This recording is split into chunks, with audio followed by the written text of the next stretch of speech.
You're gonna vote Donald J. Trump as the 47th president of the United States. Thank you, New York. Have a good night. C'est une amitié qui dure depuis plus de 20 ans. Did anyone ever hear of Dana White? He's a legend, right? My friend, Donald Trump. The Donald Trump that I know. Cette semaine, dans la grande histoire, je vous raconte les liens étroits qui unissent Donald Trump et le patron de l'UFC, Dana White.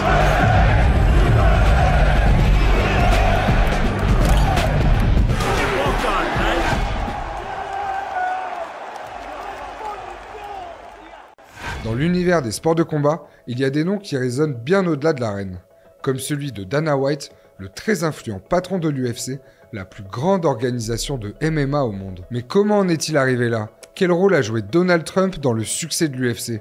Et surtout, quels sont les liens qui unissent ces deux hommes aujourd'hui? I know fighters.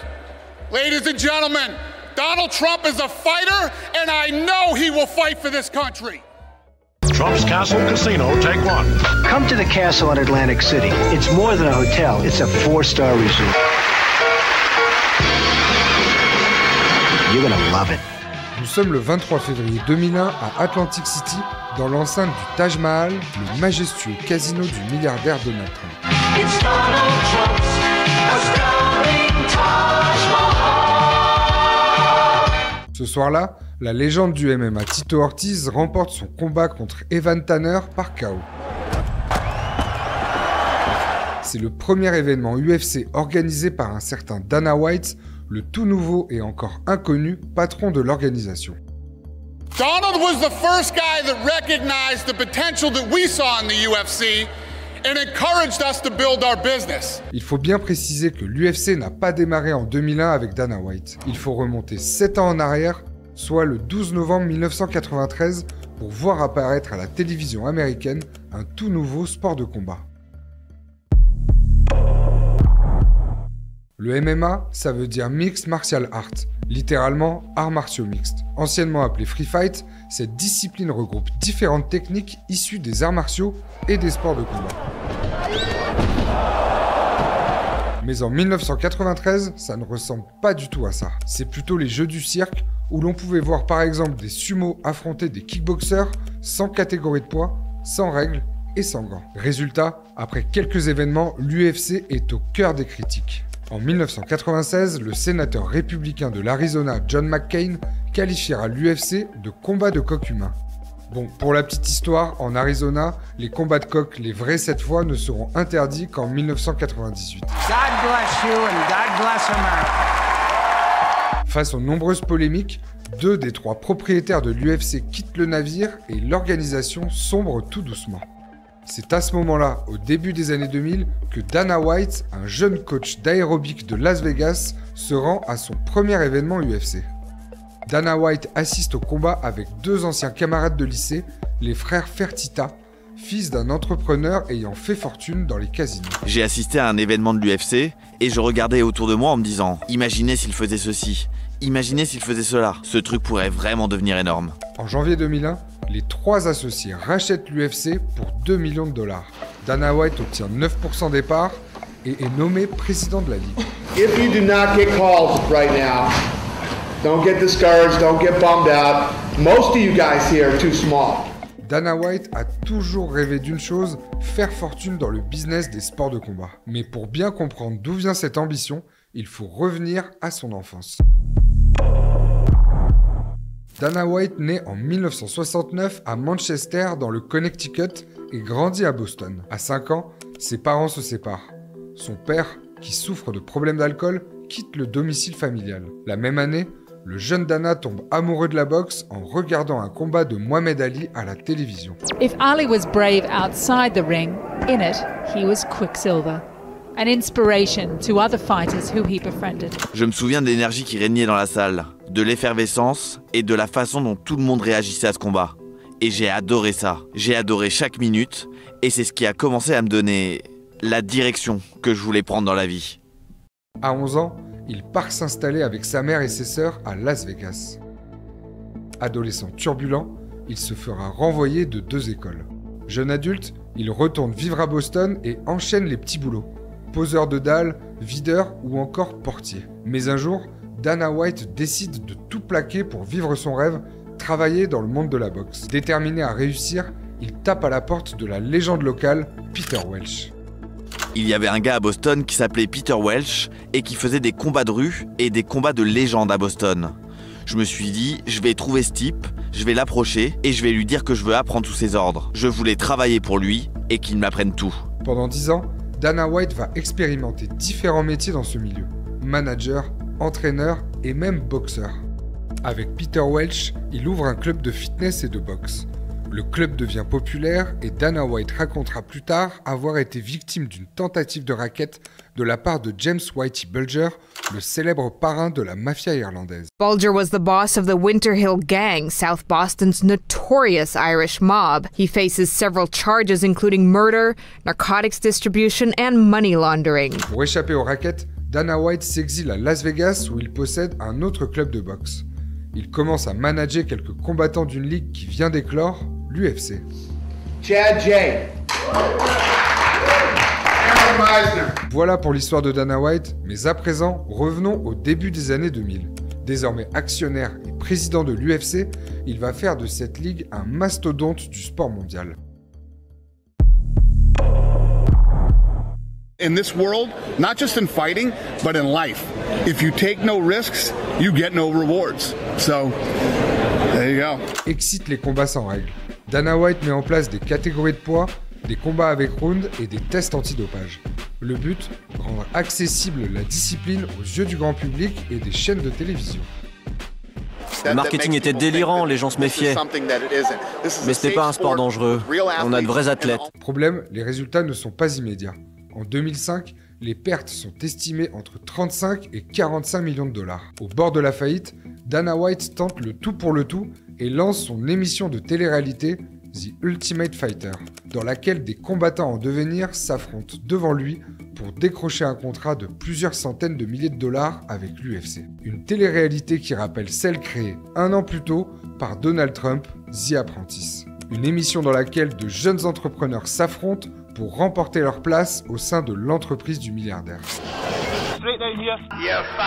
Pour Donald Trump comme pour Dana White, le succès de leur émission leur permet de forger leur image d'entrepreneurs impitoyables. The Ultimate Fighter réunit 2 millions de téléspectateurs chaque semaine et l'émission s'exporte dans plus d'une centaine de pays.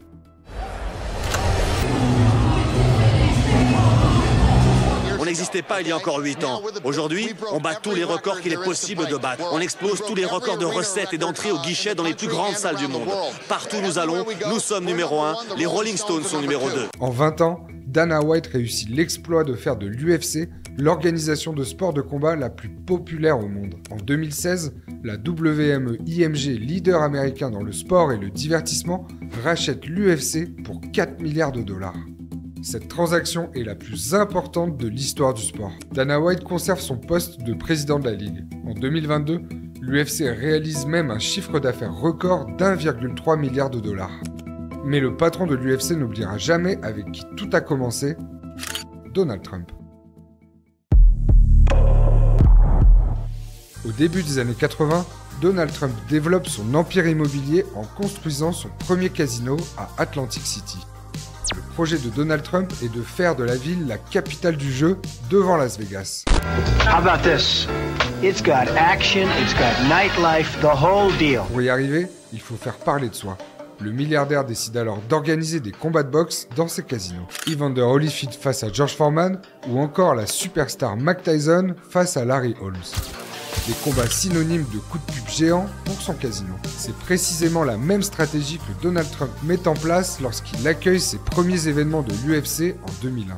He hosted our first 2 events at his venue. He dealt with us personally. He got in the trenches with us and he made a deal that worked for everyone. D'ailleurs, quand on parle de coups de pub, Donald Trump, à la fin des années 90 et au début des années 2000, il n'hésitait pas à vendre son image à des marques, en particulier des enseignes de fast-food. Go big or go home. Because they ate big pizza like the big New Yorker from Pizza Hut. A big and tasty for just $1?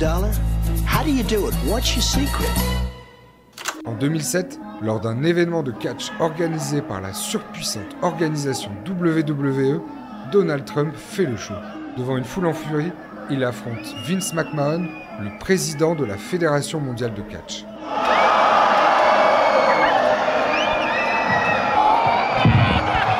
Trump en mode star du catch, le roue de cou, avant de lui raser intégralement la tête. Bon, dans la vraie vie, Donald Trump et Vince McMahon sont des grands amis. La femme de ce dernier a même été nommée ministre chargée des petites entreprises lors du premier mandat de Donald Trump. Et il y a quelques jours, Linda McMahon est nommée ministre de l'Éducation.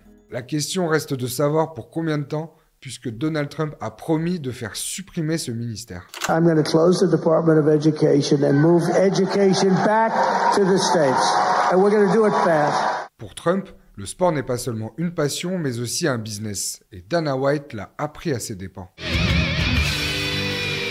En 2008, la marque de vêtements Affliction crée sa ligue de MMA pour concurrencer l'UFC. Opportuniste, Donald Trump investit dans la marque et en fait la promotion dans les médias. De quoi provoquer la colère de Dana White. Je n'aime pas leur manière de faire du business. Le mec de cette entreprise vend des t-shirts pour gagner sa vie. Ils n'ont jamais organisé de show. Le patron de l'UFC ira jusqu'à virer les combattants de son organisation portant des vêtements de la marque Affliction. Finalement, le projet de ligue de Affliction ne percera jamais. Dana White et Donald Trump, eux, vont rapidement mettre cette brouille de côté. I believe we need President Trump's leadership now more than ever. We will make America great again. Thank you. Thank you very much. Le 16 juin 2015, Donald Trump annonce sa candidature à la présidence des États-Unis. Lancé dans une campagne intense face à Hillary Clinton, il peut compter sur le soutien indéfectible de Dana White, invité d'honneur de la Convention des Républicains en juillet 2016. What's up, GOP? Sur scène, il fait l'éloge du milliardaire.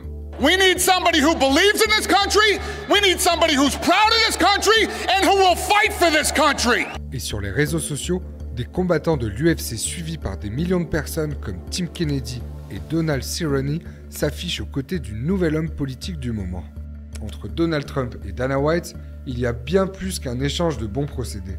Ils partagent aussi une aversion pour les médias traditionnels, Fake, disgusting news. Mais aussi un goût certain pour une rhétorique propre au sport, en particulier au sport de combat, le trash talk. Remember crooked Hillary Clinton? Sleepy Joe Biden. Lion Kamala Harris. D'ailleurs, la rhétorique de Donald Trump ressemble parfois plus à celle d'un combattant que d'un homme politique. I will fight for you. Get him out! Fight. I'd like to punch him in the face, I'll tell you. Et avec Donald Trump, il y a même parfois des crossovers entre l'arène et la politique. I said, Dana, I have an idea. Why don't you set up a migrant league of fighters and have your regular league of fighters, and then you have the champion of your league. These are the greatest fighters in the world. Fight the champion of the migrants. I think the migrant guy might win. That's how tough they are. He didn't like that idea too much, but actually it's not the worst idea I've ever had. En campagne présidentielle, lorsque les candidats démocrates profitent du soutien des stars du show business, Donald Trump choisit, lui, de s'afficher à l'UFC. Le candidat républicain, qui ne bénéficie pas de la même cote de popularité à Hollywood, a bien compris qu'il pouvait miser sur les sports de combat pour faire parler de lui. Et à chaque fois qu'il se rend à un événement, il est accueilli en grande pompe par Dana White et acclamé comme une rockstar. The president is now on TikTok. Et le moins que l'on puisse dire, c'est qu'il s'y est rendu pas mal de fois pendant la dernière campagne. En novembre 2023 à New York, en mars 2024 à Miami et en juin 2024 dans le New Jersey. À chaque fois, il s'assoit au premier rang et certains combattants viennent même le saluer après leur victoire. Le dernier en date, c'est John Jones, qui a célébré sa victoire le 16 novembre dernier au Madison Square Garden en reprenant la Trump Dance. La star de l'UFC a même partagé sa ceinture poids lourd avec le président fraîchement élu.